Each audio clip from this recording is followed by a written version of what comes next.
Поступила команда, что есть цель, убежали. Все эти поснимали, выехали. Слаженность как бы экипажа.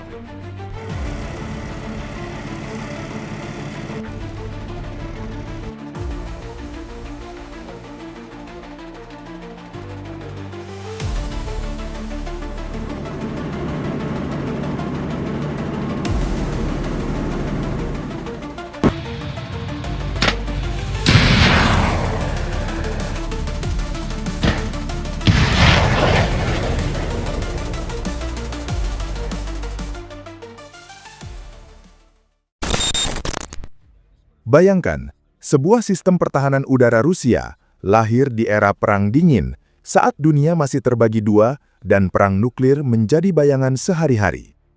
Sistem ini dianggap tua, teknologinya disebut ketinggalan zaman, produksinya bahkan sudah lama dihentikan. Namun anehnya, hingga hari ini sistem ini masih menjatuhkan drone, masih mengancam helikopter, dan masih memaksa pilot modern berpikir dua kali sebelum terbang rendah.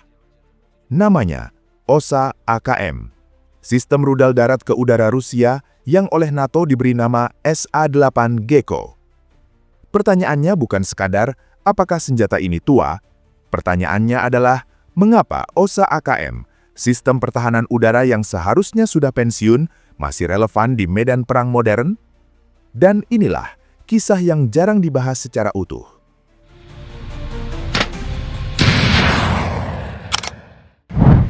OSA AKM adalah sistem pertahanan udara jarak pendek Rusia, atau dalam istilah global dikenal sebagai Short Range Air Defense System. Dikembangkan oleh Uni Soviet, sistem ini dirancang untuk satu tujuan utama, menjaga pasukan darat dari ancaman udara rendah. Berbeda dari sistem SAM konvensional pada masanya, OSA AKM membawa segalanya dalam satu kendaraan tempur. Radar pencari sasaran, radar pengunci target, sistem kendali tembakan, dan peluncur rudal darat ke udara. Semua menyatu, semua bergerak bersama.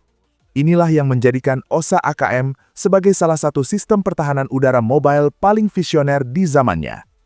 Cepat, mandiri, dan siap menembak kapan saja. Kecanggihan yang tidak terlihat. Di atas kertas, OSA AKM terlihat sederhana. Namun di medan perang, kesederhanaan justru seringkali mematikan. Sistem ini dirancang untuk menghukum satu kesalahan fatal dalam perang udara. Terbang terlalu rendah. Helikopter serang, pesawat dukungan darat, dan kini drone modern. Rudal OSA AKM melaju dengan kecepatan supersonik. Waktu reaksinya singkat, dan radarnya bekerja optimal di ketinggian rendah. Bayangkan, seorang pilot yang merasa aman karena terbang di bawah radar musuh. Lalu dalam hitungan detik, perasaan aman itu berubah menjadi kepanikan. Namun ada satu hal penting. OSA AKM tidak pernah diciptakan untuk pamer teknologi. Ia diciptakan untuk bertahan hidup.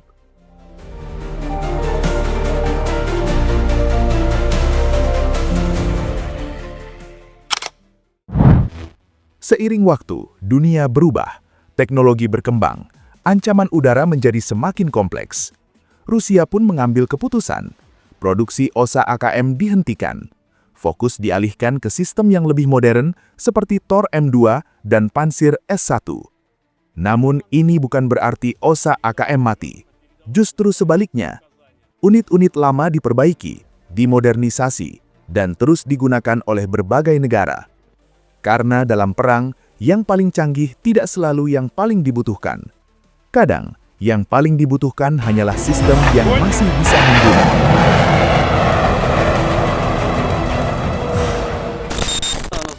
Bukti tempur saat teori menjadi nyata.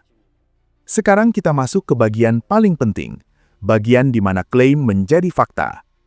OSA AKM bukan senjata mitos, ia punya catatan tempur. Di Timur Tengah, sistem ini memaksa perubahan taktik udara. Pada konflik Rusia-Georgia tahun 2008, OSA versi modernisasi berhasil menjatuhkan pesawat Rusia. Dan di perang Rusia-Ukraina, sistem pertahanan udara OSA AKM kembali menunjukkan taringnya. Drone jatuh, helikopter terancam, wilayah udara rendah berubah menjadi zona mematikan. Dan inilah bagian paling mengejutkan. Sistem pertahanan udara Rusia yang dianggap usang masih efektif di medan perang modern. Kelemahan yang memisahkan hidup dan mati. Namun tidak ada senjata tanpa celah, dan OSA AKM membuktikan itu dengan cara keras. Radar yang menyala terlalu lama adalah undangan kematian. Rudal anti-radar, drone kamikaze, serangan elektronik warfare modern. Banyak unit OSA AKM hancur bukan karena desainnya buruk, melainkan karena kesalahan penggunaan. OSA AKM menuntut disiplin, menuntut kecerdasan, menuntut operator yang memahami kapan harus diam dan kapan harus menyerang. Disinilah garis tipis antara pemburu dan target. Командные пункты, передавая, грамотно передавая, выдавая нам целевую.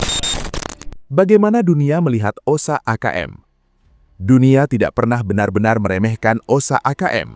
NATO sejak awal mengklasifikasikannya sebagai ancaman serius, target utama dalam operasi penindasan pertahanan udara. Rusia menghormati sistem ini sebagai desain visioner, namun menyadari bahwa zaman menuntut perubahan. Sementara banyak negara berkembang melihat OSA AKM sebagai solusi yang masuk akal. Tidak sempurna, tetapi cukup berbahaya untuk menjaga langit tetap tidak aman. Dan perang modern mengajarkan satu hal yang pahit. Teknologi lama tidak pernah benar-benar usang.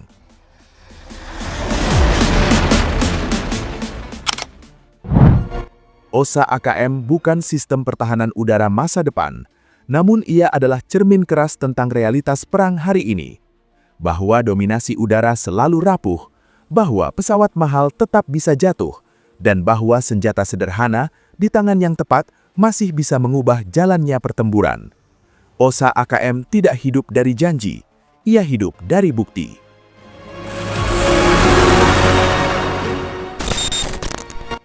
Jika kamu ingin memahami perang modern lebih dalam, bukan dari propaganda, tapi dari kenyataan di lapangan, maka pembahasan ini tidak berhenti di sini.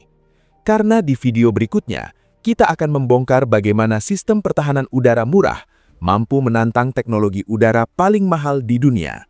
Dan percayalah, apa yang baru saja kamu dengar, baru permulaan.